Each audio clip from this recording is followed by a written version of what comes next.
What would you do if the only world you had ever known was taken from you in the quiet stroke of a pen? What if your only inheritance was a pile of gears and stones, a monument to a past you could no longer inhabit? And what if, in the depths of your despair, you used your last few coins to buy a ruin, a place others called cursed, only to find it was guarding a secret that would change not only your life, but the fate of an entire community? The end of Alara's world did not come with a bang, but with the dry rustle of paper.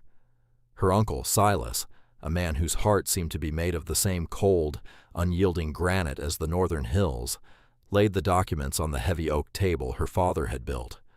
The grain of the wood was a map of Alara's life, each scar and whorl a memory. There was the deep gouge where she, as a girl of 6, had dropped her father's heaviest chisel. There was the dark ring from the hot cider mug her father drank every winter evening. Now it was just a table, a piece of property listed on a bill of sale. "The farm is sold," Silas said. His voice was as flat as the winter sky. There was no malice in it, but also no warmth, no pity. It was a statement of fact, an administrative finality. "The new owners take possession at the end of the month. They have no need for a miller." Alara looked at him, her own face a careful, unreadable mask she had learned to wear in the year since her father's passing. She was 24, with hands calloused from work and eyes that held the quiet patience of someone who understood the slow, powerful turning of the world. She had her father's hands, his steady gaze. She did not cry. She did not plead. She simply absorbed the blow, another stone laid upon the wall of her grief. Her father, Marcus, had been more than a miller. He was an artist of wind and stone, a master of mechanics and balance. He had not owned the farm, only the great windmill that stood on its highest ridge, a landmark for 100 miles. It was his life's work, a machine so perfectly tuned it seemed to breathe with the sky. He had taught Alara everything. He taught her how to read the clouds for the coming wind, how to dress a millstone until it was as smooth as glass, how to listen to the language of the gears, the subtle clicks and groans that told of wear or imbalance. He taught her carpentry, masonry, and the quiet dignity of a job done right. "The mill is yours," Silas continued, as if granting a great boon. "By your father's will, but the land is sold. The new owners want it gone by spring. An eyesore, they said."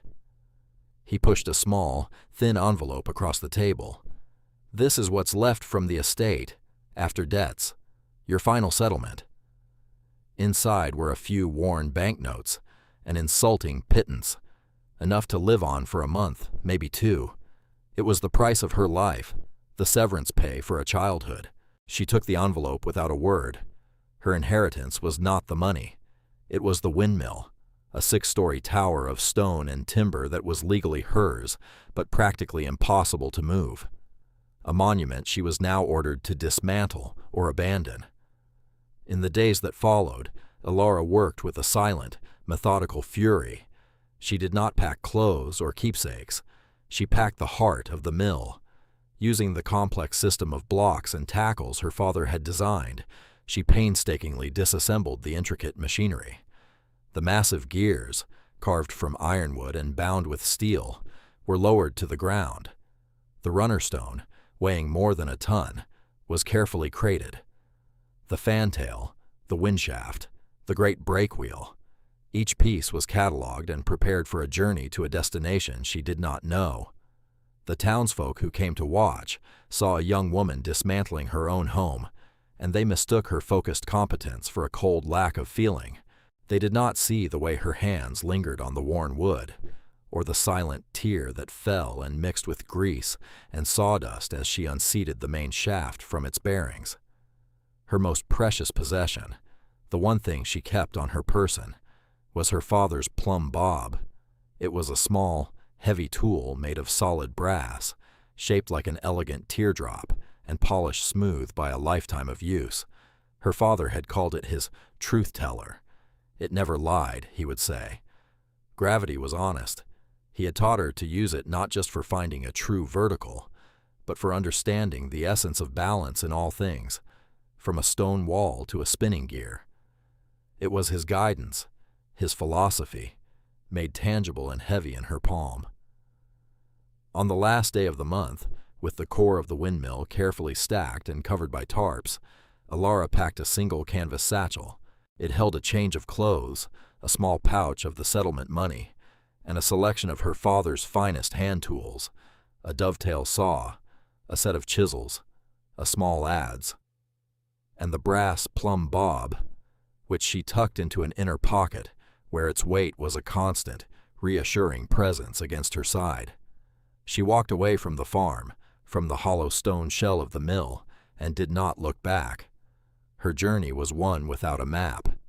She traveled for days, leading an old horse pulling a cart laden with the most vital of the mill's components. She was searching for a place with wind, a place with a foundation, a place she could afford. The meager sum from Silas dwindled with every meal, every night spent in a drafty barn. Hope was a flickering candle flame in the face of a rising gale. She found herself in a small, hard-bitten coastal town called Port Scabler. It clung to a granite coastline like a stubborn barnacle, smelling perpetually of salt, fish, and damp decay. The people were as weathered and gray as the landscape.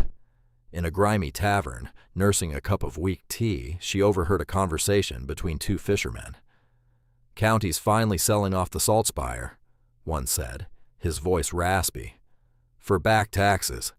Figure some fool from inland will buy it, thinking to build a grand house, before the first winter storm takes it back to the sea. More likely, Thorne's ghost will run 'em off first," the other chuckled. "Cursed place. Always has been. Nothing but a stone thumb thumbing its nose at God." Alara listened, her exhaustion momentarily forgotten. A spire, a stone tower, on the coast. She felt a faint stirring, the first glimmer of a desperate idea. The next morning, she walked to the county clerk's office. It was a dusty, neglected room in the back of the town hall, presided over by a man with a perpetually sour expression and ink-stained fingers. "I'm here to inquire about the property known as the Salt Spire," she said, her voice clear and steady. The clerk, Mr. Abernathy, looked up from his ledger, peering at her over his spectacles. He saw a young woman, plainly dressed, with sawdust in her hair and grease under her fingernails. He gave a short, derisive snort. "The Salt Spire? Child, that's not a property. It's a liability, a pile of rocks waiting to fall into the ocean. The land's no good for grazing, and the wind'll tear the shingles off anything you try to build there." "I'm aware of the challenges," Alara said calmly. "What is the price?" The clerk leaned back in his chair, a smirk playing on his lips. He saw an opportunity for a bit of sport, a story to tell at the tavern later. "The county wants $50 to clear the books. Cash. As is, where is, with all its ghosts and grievances included." $50. It was nearly every cent she had left. It was a gamble of such magnitude it made her stomach clench. But the image of a stone tower, standing strong against the wind, had taken root in her mind. It was a foundation, a beginning.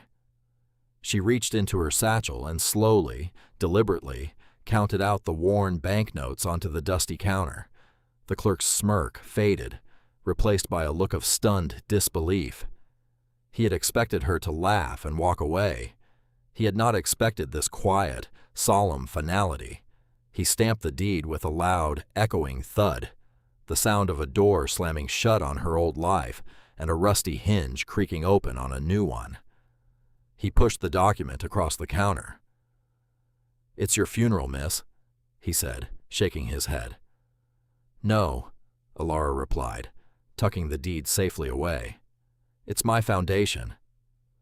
The walk out to the headland was longer and harder than she had anticipated. The road dwindled to a track, and then to a barely visible path winding through sharp gorse and over slick, salt-sprayed rock. The wind was relentless, a constant, physical pressure that stole the warmth from her bones and filled her ears with a low, mournful roar. And then she saw it. The salt spire. The fisherman's description had been too kind. It was a jagged stump of gray granite, no more than 2 stories high, clinging to the very edge of a sheer cliff. The stones were black with sea slime and pocked with age. The roof was long gone, and the gaping holes that had once been windows looked like vacant eyes staring out at the unforgiving sea. Waves crashed against the base of the cliff, sending plumes of spray high into the air, drenching the tower in a perpetual mist. It looked less like a building and more like a natural rock formation, an extension of the raw, brutal landscape. A profound, bone-deep despair washed over her. The clerk was right. This was not a foundation. It was a tombstone. She forced her legs to move, to carry her closer. The inside was even worse. The main floor was a treacherous mess of fallen masonry, rotting timbers, and thick layers of guano from the seabirds that had claimed it as their own. The air was thick with the stench of salt, decay, and ammonia. A spiral staircase, its stone steps worn into dangerous, concave slopes, clung to one wall, leading up to a second level that was open to the sky. It was a ruin, absolute and complete. For a long moment, Alara stood perfectly still in the center of the chaos, the wind howling through the empty windows, tugging at her hair. She felt the full weight of her decision, the utter folly of her hope. She had traded everything for this, a pile of rubble on the edge of the world. She closed her eyes, her hand instinctively going to the heavy brass plumb bob in her pocket. She held it, its familiar weight a small anchor in the storm of her regret. Gravity was honest. This place was real. It was hers. The despair did not vanish, but a sliver of resolve cut through it. She had worked in ruins before. Her father had taught her that every broken thing held the memory of its former strength. Her first task was shelter, survival. She explored the base of the tower, and there, half buried in scree and debris, she found a low, arched doorway. It led down a short flight of stone steps into a cellar. The air was cool and damp, but it was blessedly out of the wind. The room was small, with a barrel-vaulted ceiling of massive, expertly fitted stones. It was dry, a testament to the skill of its builder. This, she realized, was the true foundation, the heart of the tower's strength. This would be her home. She spent the next week in a fever of labor. She cleared the cellar, sweeping out centuries of dust and debris. She hauled out the fallen stones from the floor above, sorting them by size and type, her mason's eye recognizing usable pieces. She built a makeshift door for the cellar from salvaged timbers and a crude bunk in the corner. She established a routine dictated by the sun and the tides. She worked until her muscles screamed, ate her meager rations of hardtack and dried fish, and fell into an exhausted sleep, the sound of the surf a constant, rumbling lullaby. She was utterly alone, but in the rhythm of the work she found a strange kind of peace. It was during the cleaning of the main floor that she found the anomaly. In the center of the room was a large, circular hearth, its stones blackened with the soot of ancient fires. As she swept away the last of the rubble, she noticed something odd. The tower was built of a light gray, coarse-grained granite, common to the region. But the hearthstones were different. They were a dark, almost black basalt, worn smooth as river stones. It was a deliberate choice, an aesthetic and geological inconsistency that spoke of a specific purpose. She ran her hand over the cool, smooth surface. One stone, right in the center, was not quite flush with the others. She tapped it with the handle of her hammer. The others returned a dull, solid thud. This one produced a faint, hollow echo, a resonance. Her heart began to beat a little faster. She knelt, examining the mortar around the stone.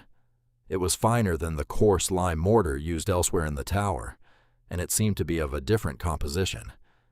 This was a secret, a deliberate concealment. She felt a surge of adrenaline, a connection to the long-dead builder of this place. This was a puzzle, and her father had taught her how to solve puzzles of stone and wood. She fetched her finest chisel and a mallet. With the patience of a safecracker, she began to carefully chip away at the mortar, following the seam around the basalt stone. The work was slow, painstaking. A single mistake could crack the stone or jam it in place forever. The wind howled outside, but in the focused silence of her work, she heard only the soft tap, tap, tap of her mallet and the gritty scrape of the chisel. Hours passed. Her knees ached, and her fingers were raw. Finally, with a soft grating sound, the mortar gave way. The stone was loose. Using the flattened end of a crowbar as a lever, she gently, carefully pried it up.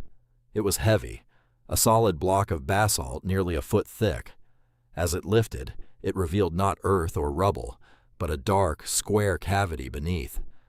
The air that rose from the opening was cool and dry, smelling of dust and thyme. Her hands trembled as she reached for the small lantern she had lit against the growing dusk. She held it over the hole. The wavering light fell upon an object wrapped in dark, oiled canvas, and beside it, a smaller cylinder sealed with black wax. It was a hidden cache, a time capsule left by a forgotten hand.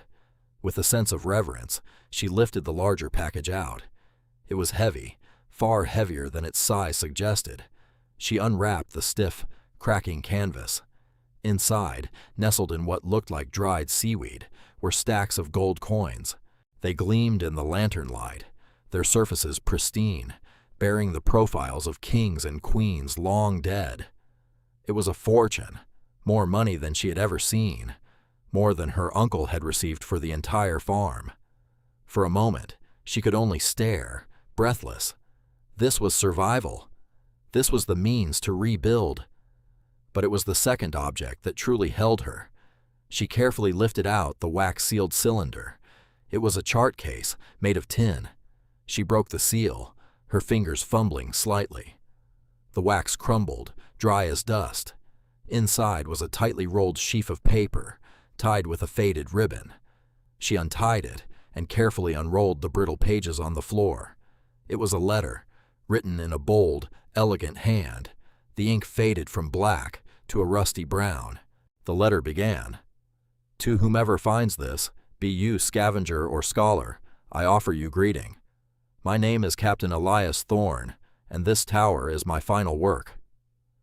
Alara read on, her absorption so complete that the world outside, the wind, the sea, her own exhaustion, ceased to exist. Thorne told his story. He was a master engineer and lighthouse keeper from 2 centuries before.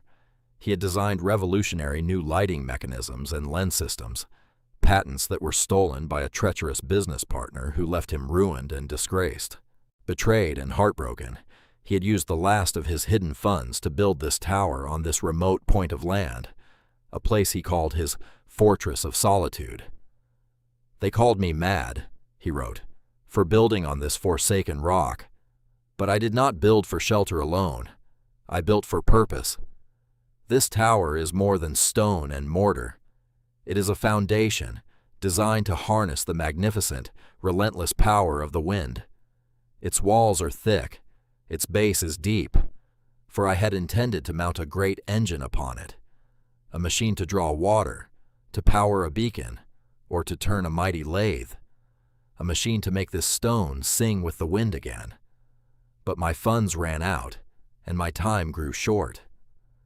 Section he went on to describe his life in the tower, a life of solitude, observation, and quiet work.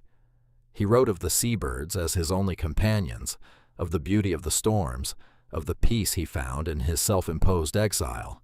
His words were not filled with bitterness, but with a profound, melancholic resignation and a deep pride in his craft. His story of betrayal, of losing his life's work and retreating into a world of pure, practical competence, resonated with Alara so deeply, it felt as though he were speaking directly to her heart. The final paragraph was a testament. "I leave what remains of my fortune here, in the heart of my foundation. If you have found it, then you possess a mind that understands stone, and a patience that respects secrets. These are the qualities of a true builder. The gold is yours, but it is merely the means. The tower is the true inheritance. I ask only this: do not let it crumble into silence. Fulfill its purpose. Use your skill. Build. Make the stone sing. May it give you the peace and purpose it gave me. Tears streamed down Alara's face, the first she had shed since her father's death. They were not tears of grief or self-pity, but of profound, aching gratitude. She was not alone. A stranger, 2 centuries dead, had reached across time to offer her not just a fortune, but a blueprint, a blessing, and a shared kinship of spirit. She was the heir to 2 legacies now: her father's practical skills and Captain Thorne's visionary purpose. The next dawn, she looked at the salt spire not as a ruin, but as an unfinished masterpiece. The gold gave her the means, but the letter gave her the will. Her first act was to walk back to Port Scabler, her posture straighter, her step more certain. She went to the small shipping office of Maeve, a woman with iron-gray hair tied in a practical knot and eyes that missed nothing. Maeve was the town's matriarch of commerce, the owner of the general store and 2 stout freighting vessels. "I need to arrange for a shipment," Alara said, her voice steady. She laid one of the heavy gold coins on the counter. Maeve's eyes widened almost imperceptibly. She picked up the coin, tested its weight, and then looked at Alara with a new, sharp assessment. "What kind of shipment?" Maeve asked, her tone shifting from dismissive to intrigued. "Heavy machinery, from an inland farm," Alara explained. "And I'll need supplies: lime, seasoned timber, rope, steel." The work began in earnest. Maeve's freighter delivered the crated heart of the windmill to the small, sheltered cove at the base of the headland. Getting the components up the cliff was Alara's first great challenge. She used Thorne's gold to buy the best rope and chain, and spent a week building a heavy-duty timber crane on the cliff edge, its design based on the ones her father had used. The townsfolk, including the sour-faced clerk Abernathy, gathered to watch what they expected to be a disaster. They watched as this lone young woman, using a complex system of capstans and block and tackles, single-handedly winched tons of machinery and stone up a sheer rock face. Their mockery turned to grudging silence, and then to a quiet, bewildered respect. She started the restoration of the tower itself. She built a small forge at the base of the cliff, using salvaged ship's iron for an anvil. She needed to sharpen her own tools, and soon the ringing of her hammer on steel became a familiar sound carried on the wind. That sound attracted her first ally. He was a man named Finn, the town blacksmith. He was a giant of a man, with a wild beard and arms as thick as tree limbs. He appeared one afternoon, drawn by the rhythmic sound of her hammer. He watched her for a long time, his arms crossed, his expression unreadable.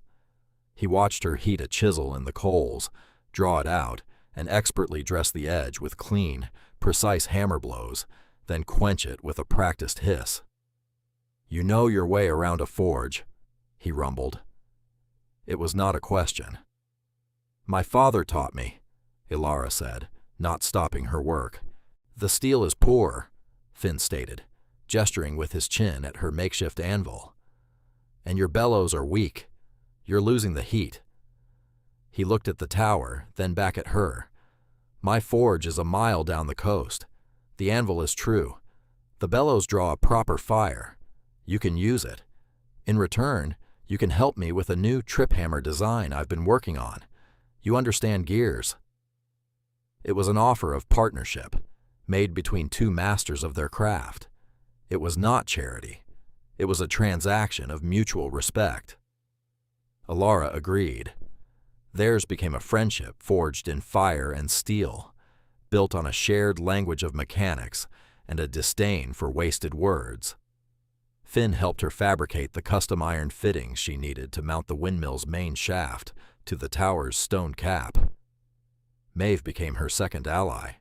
The storekeeper, impressed by Alara's quiet determination and the steady flow of Thorn's gold, became her advocate.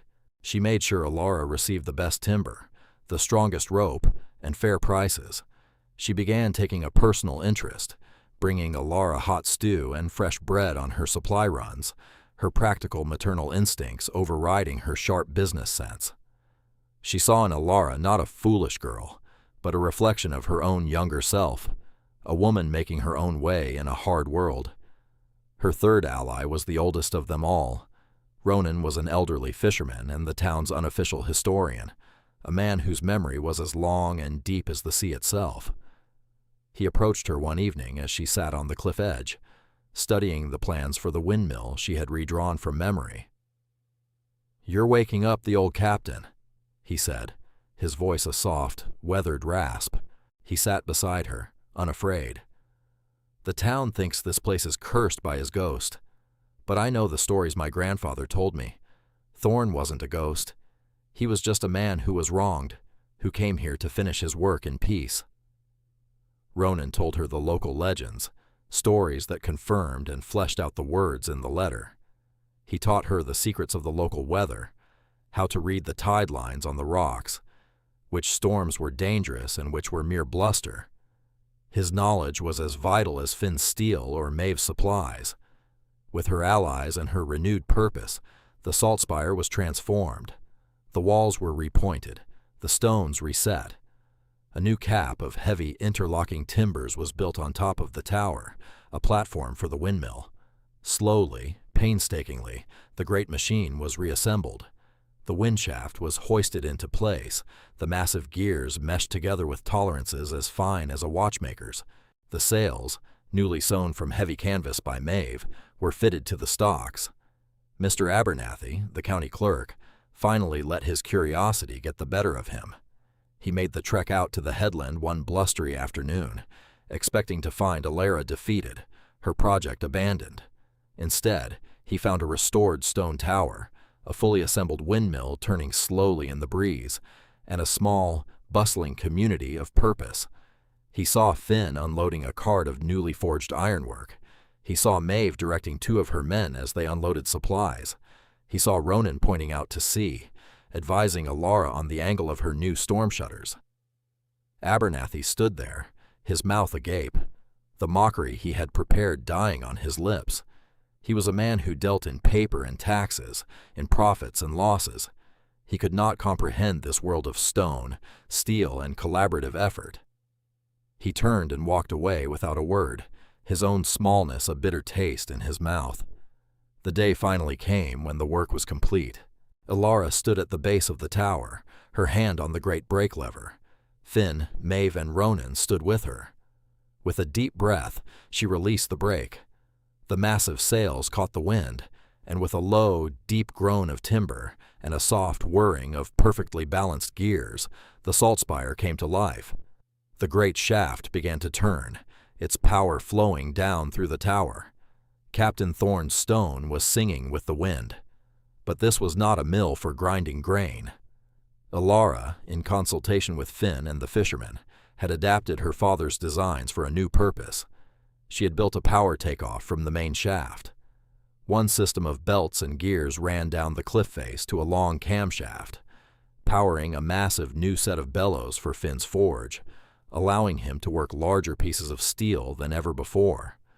Another system powered a great winch drum at the base of the cove, strong enough to haul the town's fishing boats out of the water and onto a protected slipway during storms. The salt spire was no longer a monument to solitude. It had become the beating heart of the community's livelihood. Its true test came late that autumn. A storm, born in the cold northern seas, descended upon the coast with a fury no one had ever seen. The wind shrieked like a banshee, and the sea rose in a monstrous surge, swamping the lower town and threatening to breach the main seawall. The waves, driven by hurricane-force winds, crashed against the granite barrier, tearing away huge chunks of stone. Panic began to set in, but Alara was prepared.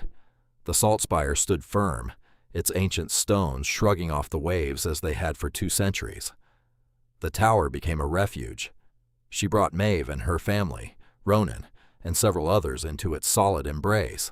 From the top, she watched the town's seawall crumbling. She saw the danger to the fishing fleet, the boats that were the town's lifeblood. "The winch!" she yelled to Finn over the roar of the storm. "We can use the winch to shore up the wall." It was a desperate, dangerous idea. In the heart of the storm, using the power of the wind itself to fight back, they went to work. With Alara directing the windmill's power and Finn handling the heavy chains, they used the new winch to haul massive boulders from a quarry pile Alara had been saving for a new jetty. One by one, they dragged the multi-ton stones into the churning water at the base of the failing seawall, creating a rough but effective breakwater. It was brutal, terrifying work. A snapped chain or a misjudged wave could have meant death. But they worked together, a small team bound by trust and a common purpose, their movements lit by flashes of lightning. They saved the seawall. They saved the fleet. They saved the town.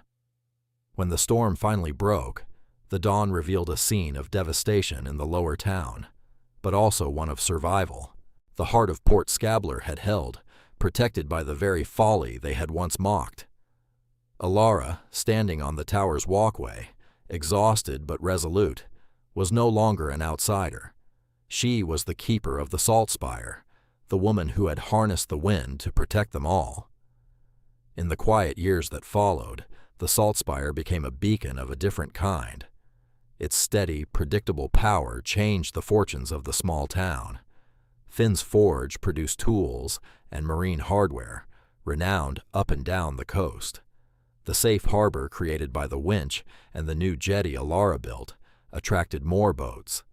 The town grew, not into a bustling city, but into a prosperous, self-reliant community. One calm summer evening, Alara stood at the top of her tower, watching the last rays of sunlight paint the sea in hues of gold and rose. The windmill sails turned in a slow, easy rhythm, a quiet breath in the peaceful air. Below, the lights of the town were beginning to twinkle on, safe and warm. The rhythmic, reassuring clang of Finn's hammer echoed from his forge, a sound powered by her work, by her father's legacy and Thorn's vision. She went inside, to the small, cozy room she had built for herself at the top of the tower. On a shelf hewn from a massive driftwood beam, two objects sat side by side. One was her father's brass plumb bob, its surface gleaming, its weight a symbol of truth and balance. Next to it was a small, intricate brass gear, a piece of an escapement mechanism she had found at the bottom of Captain Thorn's chest, a remnant of one of his unrealized inventions. Her two inheritances, one of practical skill, the other of visionary purpose, now lived together in harmony. She had come to this place with nothing but a handful of tools and a legacy of competence. She had been given a paltry sum of money, an insult meant to cast her out. She had spent it on a ruin, a place of endings. But she had been wrong. Her father's true inheritance was not the mill, but the knowledge to build it. Captain Thorn's true fortune was not the gold, but the purpose he had guarded within the stone. Standing here, in her tower, a fortress of love and competence, a vital part of a community that respected and needed her, she knew she was home. The small price she had paid the dismissive clerk for a pile of rocks on the edge of the world was, without a single doubt, the best money she had ever spent.